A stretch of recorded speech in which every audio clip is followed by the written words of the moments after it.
Hey guys, welcome to Ace and Egg 518. I'm back with another video, and this time I'll be analyzing the sound of silence.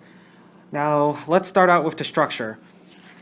There are 5 verses and each of them have the same melody. Theoretically, this should make the song sound boring, yet this song is very popular, and if you look it up on YouTube, it has over 100 million views, which is over 100 million more than I'm ever going to get. To distinguish one verse from the other, you have to listen to the lyrics and instrumentation.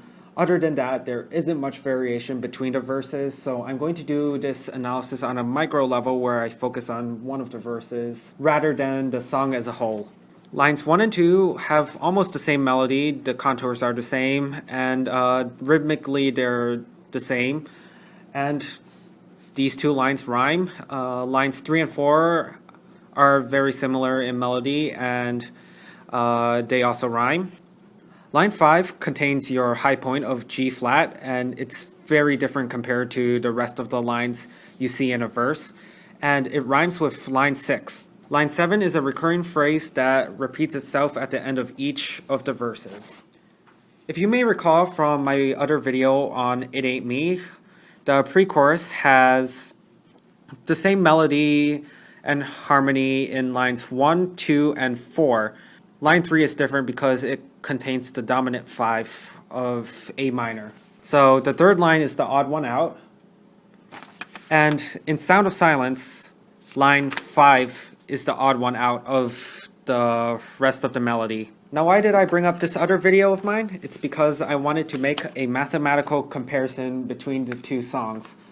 So in It Ain't Me, the third line was the special line out of 4 lines that it had. So that equals 0.75.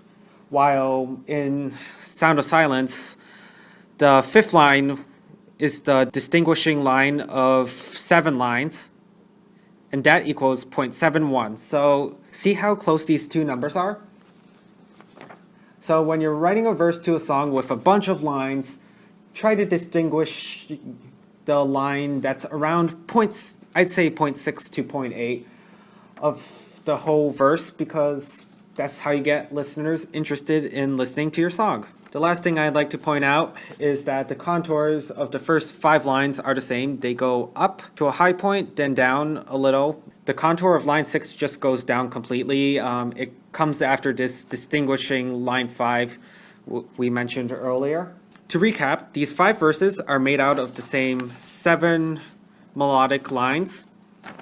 This is repetitive, yet the song is popular. One individual verse can be dissected to show the melodic structure of the song. That's all I have for analysis. I'm going to upload a video where I harmonize this song in 3 different ways using this melody in front of you. It's basically an arrangement, and I hope you enjoy listening to it. The first verse is a chorale style arrangement. I wanted to tie the first verse into what we discussed last week in Fantasia in C major.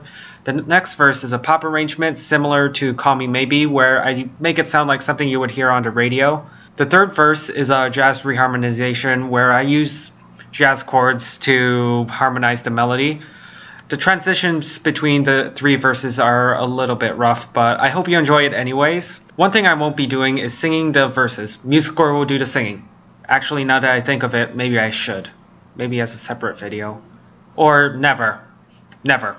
And thanks for watching. Please check out my other video on my arrangement of the Sound of Silence, and I'll see you then.